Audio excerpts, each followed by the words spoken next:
So certainly from a perspective, my Volcker story isn't as personal as others. Mine is largely when we're talking about non-bank financials, it's very much like proprietary trading. I know what they look like when I see them. And so I think what you're going to hear on this panel is a lot of discussion, not just about the intersection of non-bank financials and the financial institutions, but what's the impact as it relates to regulations? How do regulations inform flows between those two sectors? How does stress testing potentially influence that as well? So as an introduction, I'm Tim Cudahy. I'm the Chief Risk Officer of the Depository Trust and Clearing Corporation, one of those central counterparties you've been hearing about all day. And everything that you've heard so far is actually true. There's work that we need to do around transparency. There's work that we can do to improve intermediation in the market. And you're going to hear about some of this as we walk through some of the discussions here. But I'm joined by a very esteemed panel, and I'm going to follow the same routine that we have been all day, where I'm going to introduce each of the panelists. They're going to come up here. And then I think from a perspective, some of us have slides. Some of us will kind of talk through each of this. So my first panelist who is up is Jill Centina from Texas A&M. Previously to there, she was at Moody's. Before that, she was at the Dallas Fed and also at the OFR. So Jill. Thanks, Tim. People can hear me well, right? Maybe I will add one more destination on my career journey and use that actually as a leverage point for starting off for my talk. I began, before I was at the Fed, I was actually in Office of Debt Management. And this was, basically almost 20 years ago. Debt to GDP, debt held by the public at that time, was about 60%. And in this, as I titled my talk, how I'm a recovering skeptic with regards to bank liquidity and the supplementary leverage ratio debate. Some of my transition on this topic intellectually relates to the fact that we have transitioned as an economy from having government debt to GDP at about 60% to 100% and moving higher, and have budget deficits that used to, in I'll say peacetime, non-recessionary times, be about 3% of GDP. And now they are routinely in non-recessionary environments 7. Okay, so this is kind of a theme of my talk. So I'm going to first start off. I earlier in my career contributed 2 papers, both on the liquidity coverage ratio and the supplementary leverage ratio. And the first paper, I had worked at the OCC in the economics department for 2.5 years on the liquidity coverage ratio standard. This is a valuable standard that was put in place after 2008. But after working on this very up close, it was obvious that there were some ways in which the LCR could be gained, as well as the fact that using a ratio when institutions can undertake transactions that affect both the numerator and the denominator of that regulatory standard is perhaps not the best idea. And we pointed that out in this research. Second paper that I did when I worked with Dick and other OFR colleagues related to the supplementary leverage ratio. And what did we find there? We did a nice paper where we basically did a natural experiment. And we looked at the introduction of the proposed rule related to the SLR. And we discovered that, and this was related to repo markets, not to treasuries directly. But basically what we discovered from that piece of research was that after the introduction of the draft SLR rule, that there was a significant reduction in repo backed by treasuries for the broker-dealers of bank holding companies.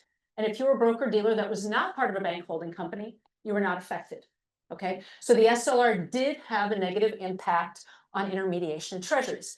At this point in time, I would put US government debt to GDP, debt held by the public, at about 70–75%. So still fairly moderate, and I'm expressing some skepticism. I want to talk a little bit about, I'm going to do a caricature on the left-hand side of this slide of how I think many people, unfortunately, have a tendency to portray banking in this way that I'm going to describe. And it's a very risk-based, capital-centric view of banking that basically all of the high-level problems that we have in banks relate to some problem stemming from risk-based capital. And that bank runs happen when we have uncertain asset values, and therefore there's some question about whether risk-based capital is adequate. And so our main concern when we think about banking is purely just, do we have an adequate quantity and quality of risk-based capital in a bank? And that if we solve that issue, there's nothing else in banking to think about. Now, this sounds like a caricature on my part. It is, but I've also spent 13 years of my career in US bank supervision at 2 different bank regulators. So this comes from a place of, I guess I would say, knowledge. On the right-hand side is how I think about banking and how many people who actually run banks, I believe, think about banking. And yes, capital is very important, but what is liquidity and why do we actually have to care about liquidity? Because liquidity is about ensuring the availability of funds at the bank to meet both contractual and contingent commitments at a reasonable price. And I've underlined this point. Why? Because we have to care about profitability. We have to care about profitability at the bank because profitability, the loan loss reserve, and capital, those are 3 legs of the stool that underpin the loss absorbency of the bank, with profitability being the first buffer against loss. Okay, so if you don't have good profitability at the bank, credit losses or any kinds of losses go immediately, boom, to capital. So you are inherently a more resilient institution if you have that profitability. And a point that I'm going to make and then expand on is that we can talk about risk-based capital, and I think it's important to remember historically, and I'm going to come back to the 1950s, that it was the 1950s, at the time when governments were very highly leveraged, that we, in the Basel Committee, developed the idea of risk-based capital. And we applied a 0 risk weight to sovereigns. Okay, and this was to solve some problems coming out of World War II. But my point is this: you can have what looks like a beautiful CET1, but if you are NPV negative as a bank and you have weak economic capital, that is a problem. And regulatory capital can be beautiful, but weak economic capital is the problem that we saw in 2023 and the problem that we may see again. I'm going to expand on this because I think that when one's a central bank, and I have also spent 9 years of my career as a central banker as well, there's a temptation to say, well, there's not going to be rate shocks because I'm credible and I get up every day and I know this is my mission, okay? But as we've seen from COVID, there can be supply shocks. Those could be related again to things like pandemics. They could be related to tariffs. There's all kinds of things that can happen in this world. And so we need to build resilience in banks to be able to address the potential that inflation, for whatever reason, becomes elevated for a period of time, even if the central bank is going to come in and bring it back down. And so what I want to show here is when you do not have adequate controls around interest rate risk on a structural basis in a bank, what can happen? And it was mentioned that I worked at Moody's. I've got another Moody's colleague here in the audience. We were, for lack of a better word, on the scene when Silicon Valley Bank had some of its challenges. And I want to step through this basically. When you pursue net interest income excessively, okay, there's a whole series of negative things that can flow from that in terms of the institution if you have a rate shock, okay? Because you're basically taking a very large bet on rate moves. And so what are some of the things that can happen? So in my table here, if I get structurally doing a lot of long fixed rate assets on the balance sheet funded by deposits, initially my profitability looks great. And that's, however, a short-run phenomena that if rates rise significantly, I've got a problem. And this was the problem that we saw in 2023. Economic capital, even if regulatory capital looks fine, economic capital is weakened. There's a liquidity impact that is negative. Why? Because the securities are now underwater. And even if I were to repo them, they are no longer worth what they were before, and it certainly becomes more challenging to sell them. Asset growth repricing slows way down, right, when rates rise, and that becomes a challenge as well. And then central bank lending, and I'm going to speak about one of our failed institutions from 2023, but this is, in advanced economies, we take for granted that we can cut interest rates in a banking crisis. That is part of what I think implicitly we think is going to happen. We have had these supply shocks. Maybe we will have more, maybe we won't. But I think we need to design banking regulation in a way that is resilient no matter what the macro environment is. And I would say that we, particularly in the United States, have failed to do this. At the same time, we've introduced since the GFC, since the global financial crisis, unconventional monetary policy. And I think that this is very interesting and important because it creates challenges for financial institutions that are quite different. So we saw, basically as the Fed not only raised interest rates, but began to shrink its balance sheet, that we were having at that time a shrinkage in US banking system deposits that was without precedent in the data. Why was that?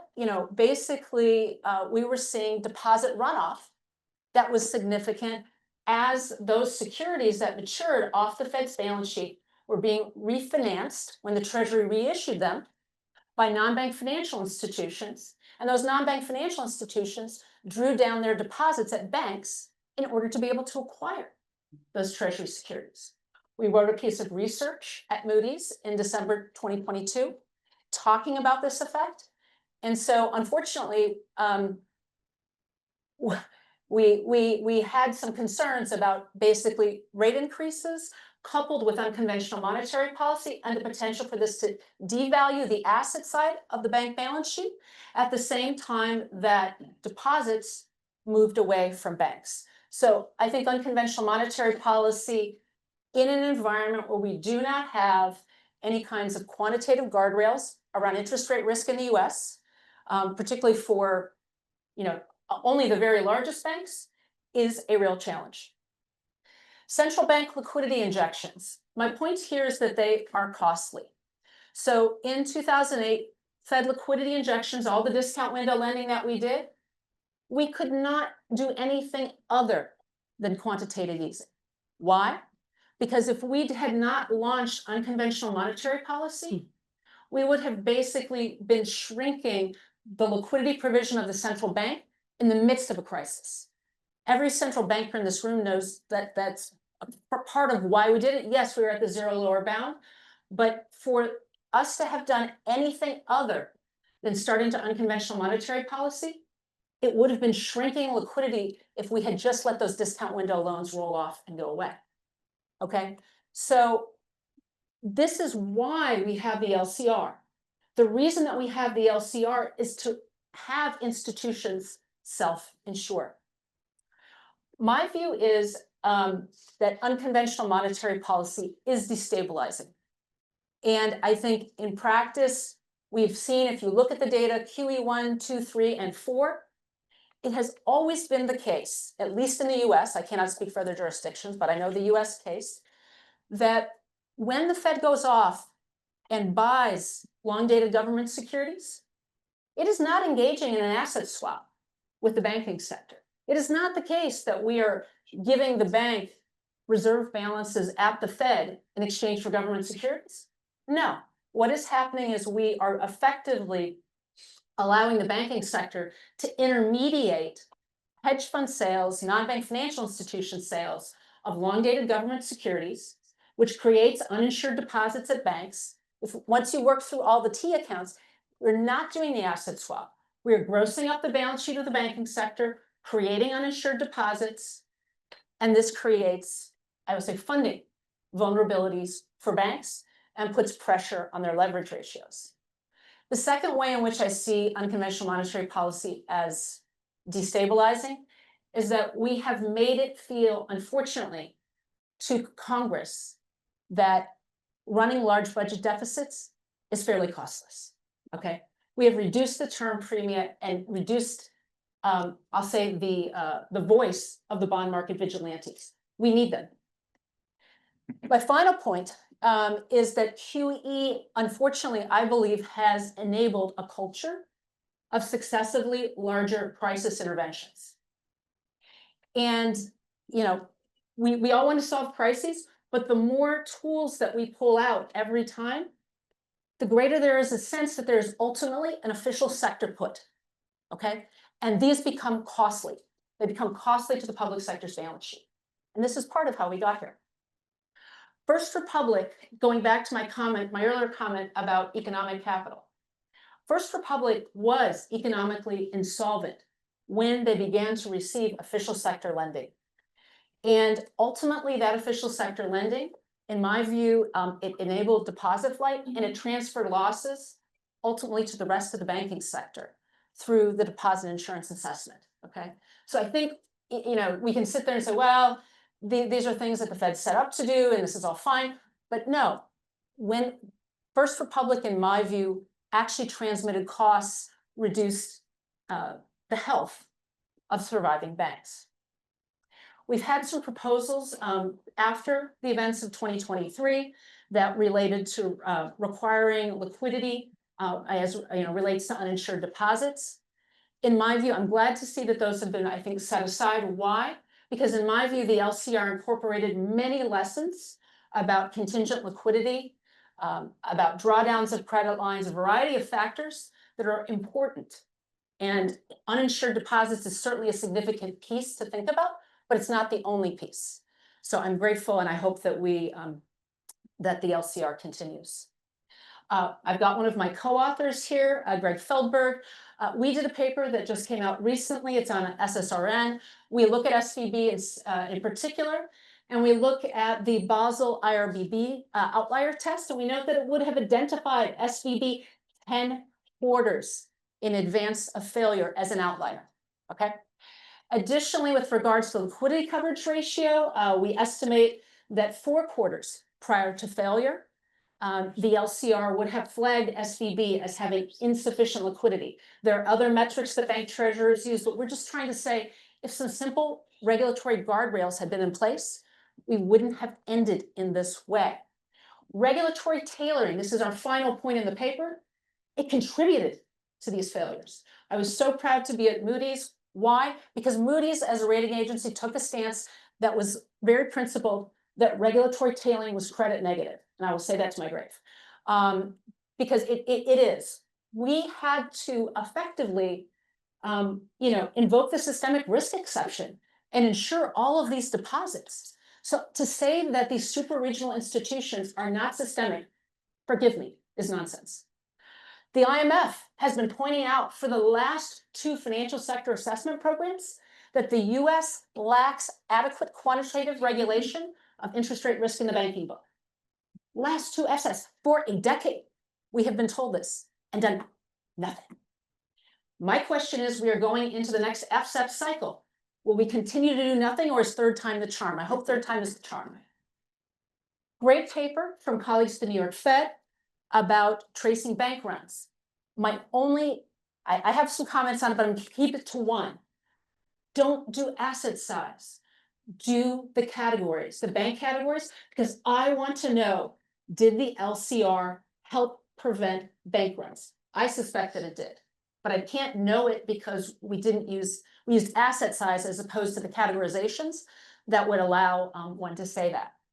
Sometimes when I offer the critique that we've done nothing on the regulatory front, I get told it's being taken care of in supervision. Now, I worked in supervision for 13 years at 2 different bank regulators. But let me start without going into that. I'm going to start with the point from 2 different papers, both of which suggest that there's a structural, I'll even say cultural, problem in US bank supervision as relates to liquidity and interest rate risk. So Gall-Jones, the S component, it's only weakly correlated with the others, so it does capture new information. If you work through this, basically, there's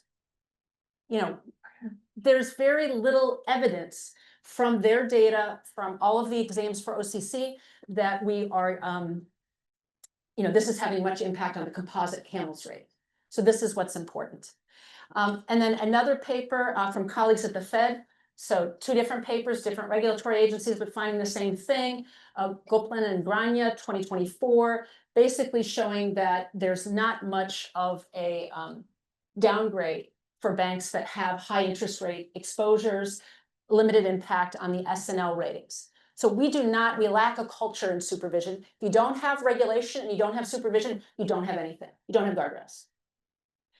Finally, removing treasuries from the SLR. We already have, by the way. Agrippa took it out for the custody banks. Northern Trust, Bank of New York Mellon, State Street. Treasuries are already out of their SLR, so just let's all be clear on that. But I don't like this when debt to GDP is 100%. I feel like we're trying to go back to the 1950s to take treasuries out. What did we do in the 1950s after World War II?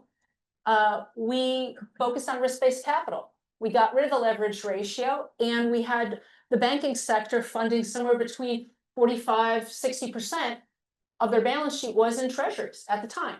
Now, at the same time, we had Reg Q. Reg Q basically kept interest rates controlled. And so this was financial repression. Let's be very clear. And this was a way in which debt to GDP was run down in the US. This will not work. We have liberated interest rates. Because we have money funds, this is over. So I'm worried about that we're creating a bank sovereign nexus, and I'm worried about the classic government crowding out problem. Last slide. This is my closing thought. Stagflation is coming. This is bad for banks, but what is the response currently? And basically, this is the most stressful macro scenario banks can face. And what are we doing? Banks are returning capital. This is not good. We've also not made any strides in terms of improving liquidity or interest rate risk regulation, particularly of super regional banks. So are US banks better prepared for stress? No, but I'm no longer an umpire of banks. I try to coach banks, and my coaching is these are the things you need to be thinking about in terms of stress testing: 6% treasury yield and stagflation. Thank you. That's a lot to unpack. My next panelist up is Or Shakar, and she is from the financial research group within the capital markets group within the Federal Reserve New York. For the benefit of my Federal Reserve colleagues, both at New York and the Fed board, they are speaking on their own behalf, not on behalf of the organizations that they represent. Just trying to speed that through so you don't have to hear it 3 times. But certainly from a perspective, like Jill, she's going to focus on some of the things that she's seeing from a research perspective in the domestic banks. And in a plug to NYU Stern, she is also a graduate here. So. Thank you. Yeah, it's always nice to come back, especially to Rob, who was my advisor, and Dick. It's always nice to see and talk about the topics that are interest to all of us. There is also a plug into the TCC. My Joe Market paper was on CDS, and thanks to your data. And I'll return to the data point at the end, similar to Cornelia. So today I'm going to talk about the post-GFC regulations and intermediation. And I'm going to focus especially on LCR and SLR on different perspectives. And we came a long way from 2008 and the regulations that were imposed, but recent events, especially the COVID-19 and SVB, really brought to the liquidity risk to be at the forefront of what we are thinking today. So let me just quickly, I'm sure that we all know that liquidity risk arises when a financial institution becomes more uncertain about its ability to meet payment obligations on time or without incurring significant costs, to Jill's point.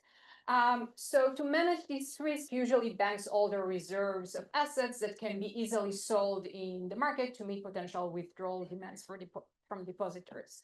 And each bank needs to determine their own ideal size of those reserves and it involves balancing the safety of having enough liquid assets readily available for them, as well as the desire to actually make profit and higher return opportunities. So Basel III introduced the liquidity coverage ratio, and it requires banks to hold sufficient high quality liquid asset, HQLA. We like to use abbreviation at the Fed, the Fed system in general, to cover the net cash outflows of over a 30-day stress period. That's for very large banks above the $250 billion. There are some relaxation for smaller banks. And that's the goal. The intended goal of that LCR was to enhance the short-term resilience and prevent liquidity shocks. So what has been, so that was the intended goal. Then empirically we can test what the impact of LCR on US banks. And I'm going to show you results that are from a paper with Daniel Roberts and Asani Sarkar. One was a former RA at the New York Fed, and Asani is my colleague. And here what I'm showing you is summary statistics across different type of banks, as I'll get into the details, across different periods. And that summary statistics of from their asset size. So the full banks are those, as I mentioned, the 250 billion and up in size. They have to make LCR ratio greater than 1 on a daily every day. And I should mention that some of those things that I'm going to mention have changed in 2017. Therefore, what I'm showing you is as of the end of 2017. The modified LCR banks are the mid-size ones between 50 to $250 billion. They have some more, they don't have to meet that LCR greater than 1 every day. They have to have an outflows ratio that is just meeting that for 21 days instead of the 30 days. And then the mid-sized banks, those below the 50 billion that are not subject to LCR. So as you can see, in terms of the total assets column, you can see that pre-LCR in the period of 2009 to the first quarter of 2013, total assets is 894 billion for the LCR, 99 for the modified LCR, and the very small ones are 59, almost $10 billion for total asset. In terms of if we are looking at HQL pre-LCR as percentage of the total asset, we can see that actually the non-LCR are pretty similar ratio of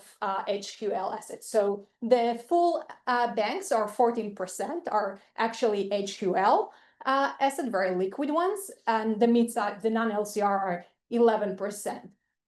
What we can see that once LCR started to be finalized, and it was finalized in stages for the full banks and the modified LCR, we can see that the HQL portion of the very large bank increased from 40% to 90%, whereas the mid-sized banks, that portion was down. So basically, the LCR subject compliant banks increased their more liquid part. And I should mention that most of that increase came from the very highly liquid part. There are different, as you know, different asset categories are getting different haircuts. So the very top liquid assets increased from 10% of their balance sheet to 14% of their assets. In terms of loan on the other end, we can see that their loan share stay pretty stable throughout the changes, whereas the loan share of those mid-sized banks increased from 62% to 67% at the same time period. So what's going on the liability side? Again, I'm showing you summary statistics of the liability side for the different groups. We have overnight Fed funds, overnight repo, that in terms of ERCA, they add higher penalty rate for the short-term funding and relatively low for stable retail and insured deposits. So we can see that for those that add the higher penalty rate, the overnight Fed funds and the overnight repo, the LCR compliant banks decrease that share, whereas in the insured deposits that at a lower penalty rate that was increased, whereas we see an opposite direction for the non-compliant LCR banks. So what else we are showing in the paper is we are getting into the nifty details on how their assets are composed, and we are showing in particular that Ginnie Mae MBS holding increased significantly relatively to those mid-size that are non-compliant to LCR, not subject to LCR. In terms of lending, what we are showing that LCR banks tighten lending after LCR, both in terms of quantity as well as in terms of standards and their terms. And most importantly, we're looking into this fire sale channel, basically to show how much the LCR affected the systemic risk. What we are showing is that LCR banks generally shifted towards assets that have a lower price impact during fire sales. So that's the benefit.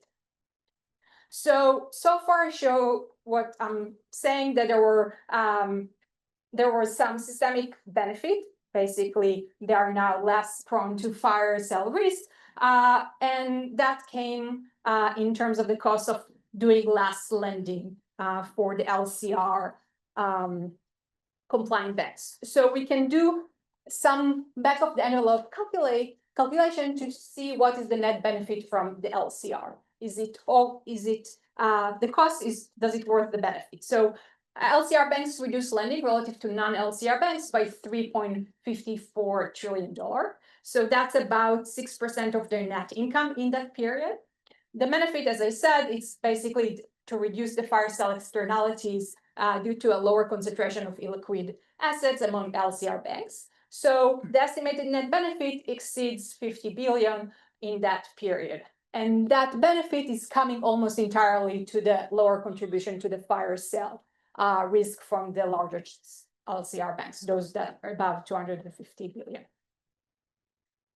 So until now, I was focusing on LCR, but Basel III included many more other regulations that affected different parts of the banks in different ways, but they all interact together. And as Jill mentioned already, basically the intention of Basel III is for the banks themselves to internalize the credit and the liquidity risk in their business model.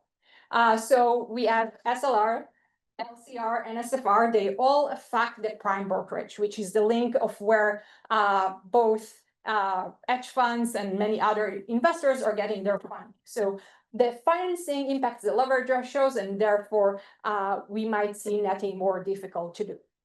So the possible effects, among many others, is that we can see decreased extension of credit, shorter maturities and higher rates for financing, and customer-specific analysis of balance sheet impact in order to address those risks from those regulations. In particular, the prime brokerage is a very strong link to basis rate and risk arbitrage.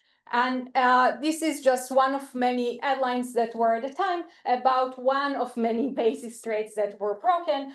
Here it says bond CDS basis rates have stopped working. That's what the hedge funds say. So what's the connection between the hedge funds and the banks that I was talking about so far? So as I mentioned, post-crisis regulation have increased the cost of participating in spread narrowing trades for banks who are regulator institutions. So you can see the various regulations that were implemented after the 2008 crisis. And you can see that Basel III have the capital leverage ratio, and it's affecting different kind of securities in different ways. We also add Dodd-Frank that specifically targeted the trading. We also have centrally cleared repo and non-centrally cleared margining that affected the more FX swaps and so forth. So what we are seeing is that after those regulations were implemented, we see more and more large and persistent arbitrage spreads that remain unexploited.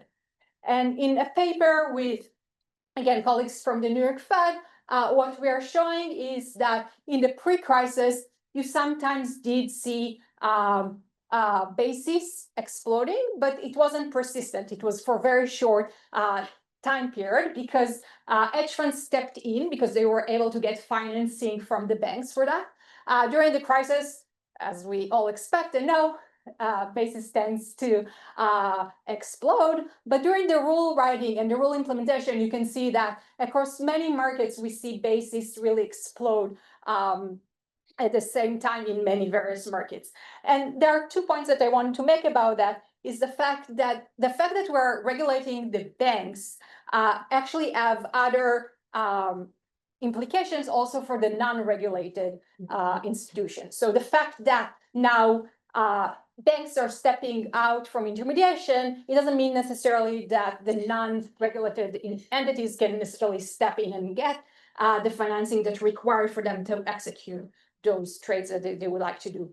The other point that I want to make is that even if we are regulating one market, as Jill mentioned, whether treasuries are included in SLR or not, it's also have implications for other related markets. Treasury is the center of many other markets, and however we would like to regulate that will have effect on other fixed income markets and beyond, and equities as well.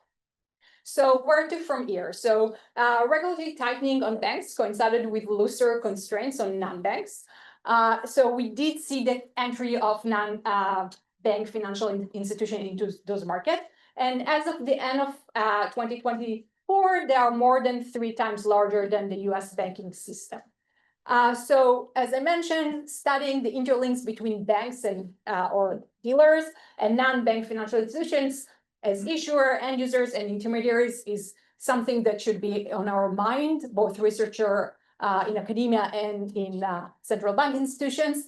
And I would like to finish up with just saying that as liquidity stress channels evolve, transparency can help with optimizing the regulatory toolkit. So data, as Cornelia mentioned, is really important and key, not only for the banks that we regulate, but also to understand other upcoming and future pockets of potential stress. Thank you. Thank you, Laura.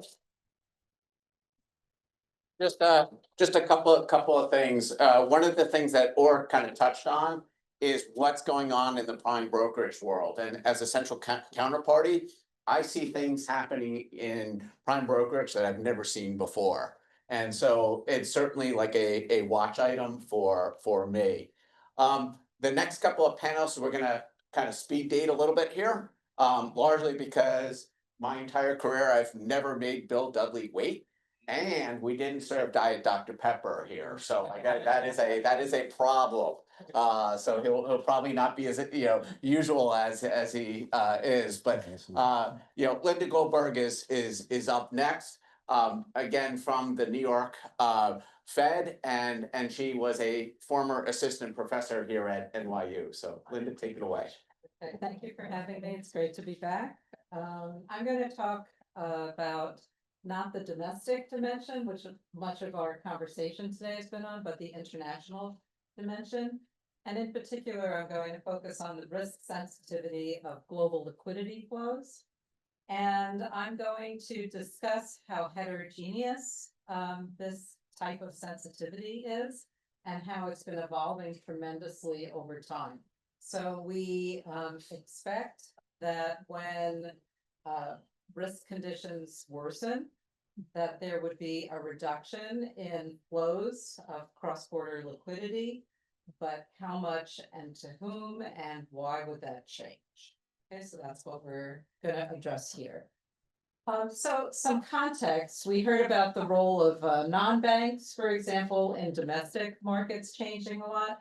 There have been very large post-global financial crisis shifts in international financial intermediation. And here you have exhibits where on the top 2, these are from the perspective of advanced economies as borrowers. And on the bottom 2, this is about emerging market borrowers. And each row respectively corresponds to funding flows to banks on the left and funding flows to non-banks on the right. Now, what's interesting about these pictures is if you, the red parts of these pictures are the flows of cross-border loans. So if you look back at 2000, which is where these exhibits, the time period where these exhibits start, across the board here, you'll see a big share for red. So that banks were the primary form of funding for other banks, whether you were in emerging markets or advanced economies. And there was maybe a little bit more of a mix on funding non-banks. Now, the red is cross-border loans. The blues are international debt securities. So this has been, a really large increase in funding provision that's primarily through non-bank financial institutions and through debt securities. So overall, there's shifts in the forms and the volumes of global liquidity for both advanced economies and emerging markets as borrowing countries. The shifts are at the lending sector level. So we've moved from banks to non-banks. At the instrument level, which is from largely cross-border loans to having a really important and in some cases dominant role of international debt securities in cross-border liquidity. And from borrowing sector, which is that funding flows now are intermediated to a lesser degree from banks to private institutions, and now there's a lot more direct funding to those private institutions. So in a new paper which came out either last week or the week before, we do panel regressions over global liquidity flows, looking from the perspective of 61 borrowing countries and looking really over the last 25 years. And we, as I said, you would expect that when risk conditions worsen, you would have a decline in cross-border liquidity provision. But what is the amplitude that you would expect of that decline? So that's the real question here. Historically, you would think, well, advanced economies are more insulated than emerging markets, that the amplitude of response for emerging market borrowers would be much larger. You would expect, by the same token, that safer borrowers would experience less of a contraction than riskier borrowers.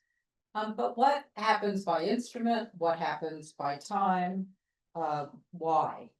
So a first conjecture of this paper, so we're going to document this time variation along these dimensions of heterogeneity, but we're also going to test a couple of conjectures. And this ties right into some of the themes that we've been talking about, not directly testing regulation, but testing what happens in relation to capitalization of the institutions involved and the leverage of institutions involved. And I'll talk about that as we go through these slides. But in general, if you think about a credit supply story, the risk sensitivity of global liquidity flows through the different types of financial intermediaries involved should be stronger when those institutions have less of a buffer against these risk conditions. So from a financial friction perspective, which Simon and I have talked about this for many years, those kind of contractions in credit supply should be larger for those institutions facing larger balance sheet constraints, and that's along the lines of capital and leverage. A second conjecture we've touched on in different ways today is about the risk migration effects of regulation. And that is, I showed you that there's a change in the balance of activity from banks to non-bank financial institutions in providing these funding flows. So we conjecture that as borrowers, you tighten the regulation of banks, and as borrowers migrate from being supplied funding through banks, through loans, towards international debt securities markets, so you have the riskier borrowers migrating, then the global risk sensitivities of both cross-border lending and international debt securities should fall. both of these should fall. And so this should result in a decline of the global risk sensitivity of aggregate flows if the compositional effect of risk migration dominates the mechanical effect. So basically, the idea is that for banks, you're cutting off their provision of funds to the riskiest borrowers. So banks are now dealing with a different population of institutions that they're funded. So by that, even alone, putting everything else aside, you would have some decline in the amplitude of response to risk conditions. Now, these riskier borrowers could be on, while they're higher risk than the borrowers remaining at banks, on average, they're lower risk than the institutions that were funded through international debt securities markets. So that's actually lowering the risk composition on that funding side. So you see the dynamics on both sides, and then you get to the question for the aggregates, what types of frictions are kind of driving the rest of their response. I know we're gonna be very tight on time. I'm not gonna talk about every picture that I have here, but let me just tell you what we do. What we do is we look for, we'll call it other advanced economies.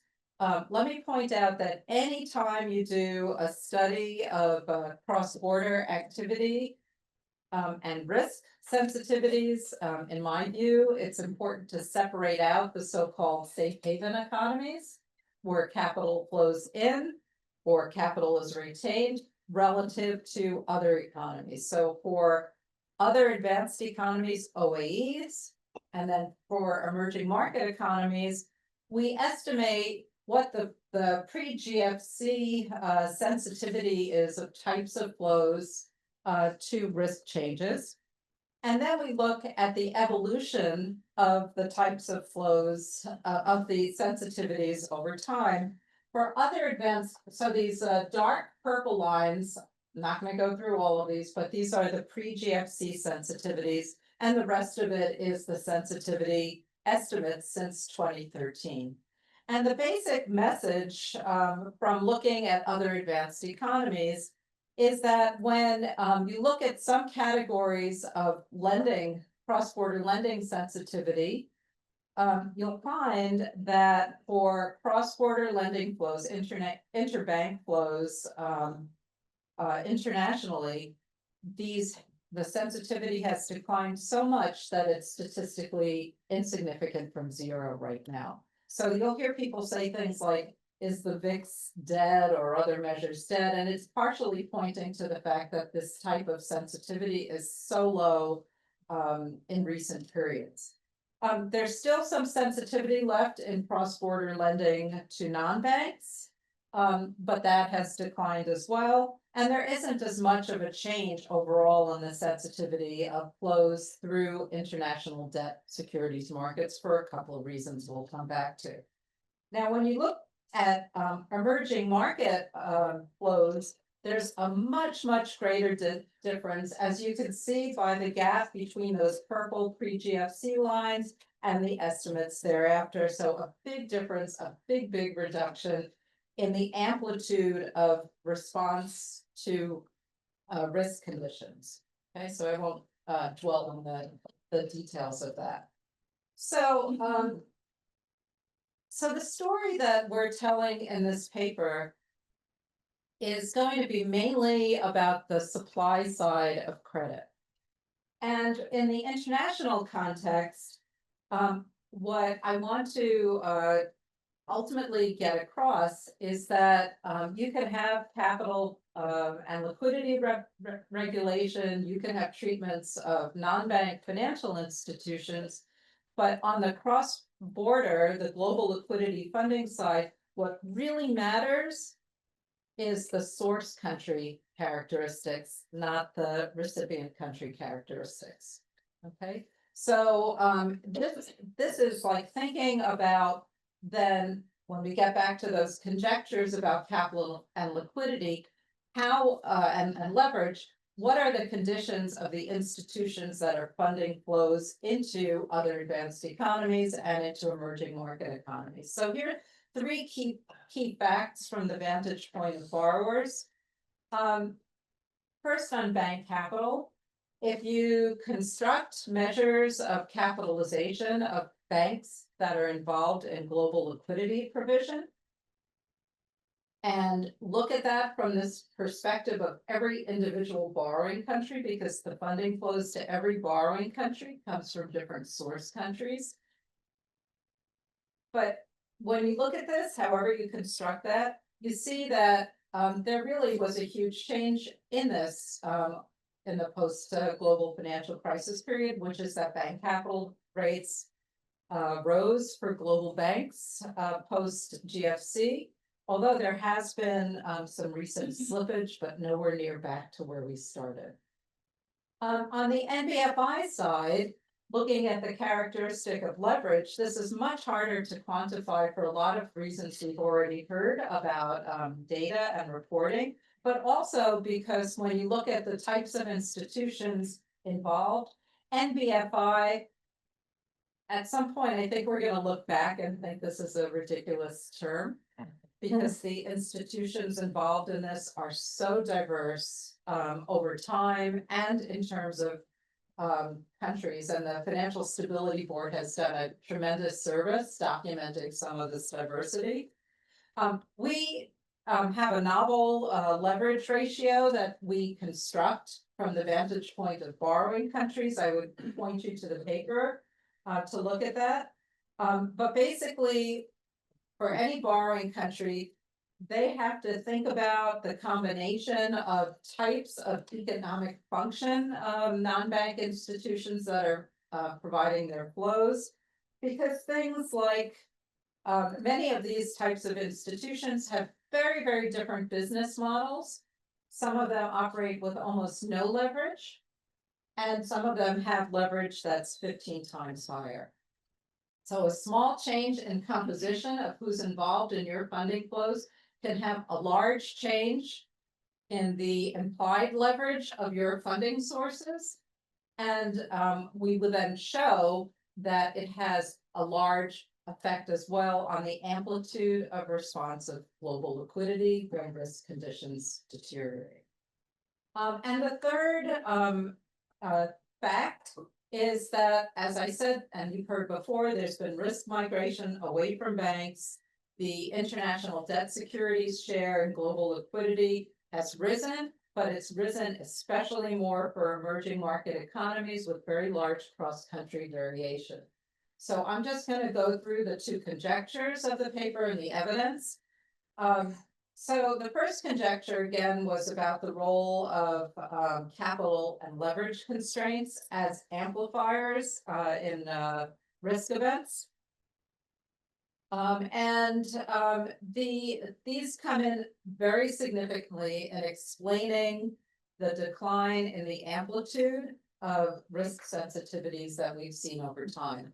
So in particular, just increasing the capitalizations of global banks by one standard deviation relative to where they were pre-GFC fully offsets the negative impact of global risk on aggregate global liquidity flows to advanced economy borrowers. So that capitalization is enough to flatten out the sensitivity, the amplitude of risk effects in bank-to-bank lending. On the emerging market side, it reduced the amplitude. This would reduce the amplitude of risk effects by roughly 2/3. So these are very large, significant numbers.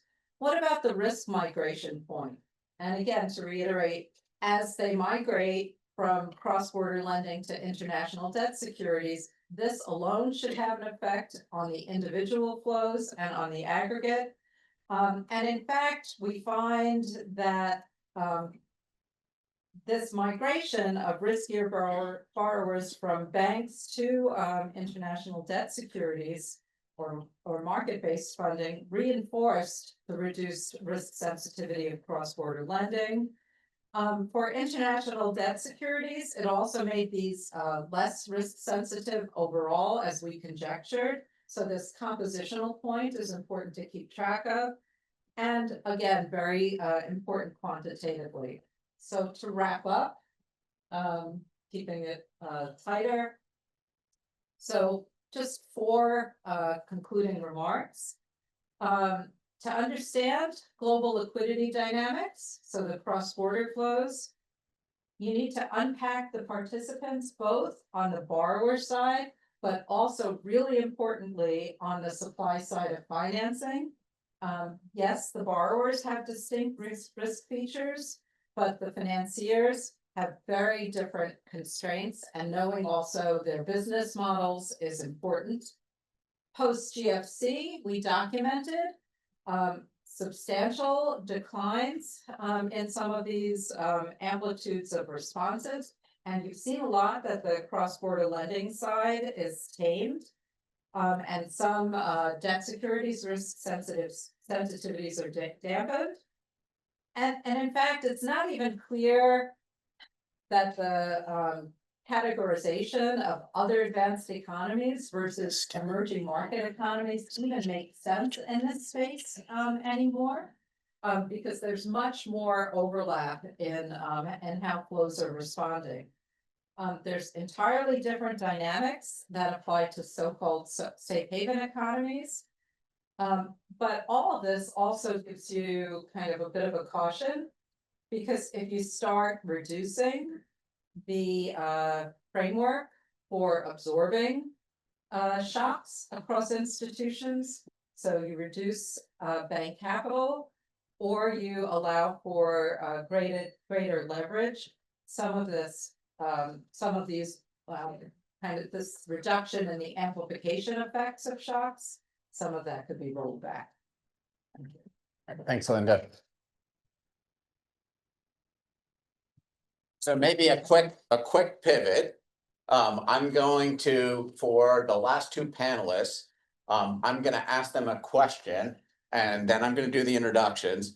So Ricardo Correa is from the Fed board, and the question that I have for both of you is largely around what's the next logical evolution for stress testing. And Dick Berner, who needs no introduction, except for the fact that when I'm trying to figure out what's going on in the market, he's one of the first people I call. Vice versa. So Ricardo and I and some other folks are involved in a project to examine the fragility of liquidity in the UK and US financial systems, comparing and contrasting drivers of and remedies for it in each.